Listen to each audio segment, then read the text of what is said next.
गाँव रे भाई दुकान खोलिबा बड़ कथा नुहे किंतु गोटे कथा होची गाँ लोकंक भरोसा विश्वास जितवा सेटा होची बड़ कथा। तमें विश्वास भरोसा जितवा को जाइकी जितेबाला से असुविधा पड़ु जाइथिबे तमें सेतेबाला तांको बाकी देइथिबो किंतु से माने कौन करेंगे जितेबाला तांको पाखरे पैसा थिबो से मार्केट रू अलगा कोठू सौदा आनी आसबे तुम जदि कहीदेव भाई आउ बाकी तो नहीं से टंकाटा हेले मोर दे दियो आम कौन घर छाड़ी पलाऊचु देदेबुनु केते टंका हेइछि टंका 100-200 हेइथिबो टंका 500 हो भाई एक गाँव रे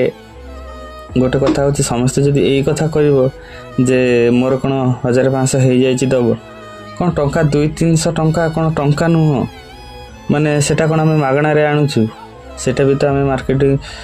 को जाइकी गाड़ी तेल पड़ी आणिक ये बिकुचु माने गाँव रे भाई माने सत कथा कहूँ 300-400 दिन को बाहर करवा बहुत मुस्किल तापर भी लोक मैंने बाकी नहीं कि जो एक कथा कहे माने थर थर एत इरिटेट लगी जाए कि बंद करके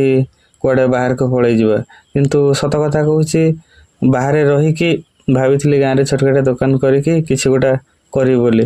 किंतु एबे जो परिस्थिति माने देखा जाउची दुकान बंद करके से बाहर को माने पड़े जावा को इच्छा होची माने लोकों को मनोवृत्ति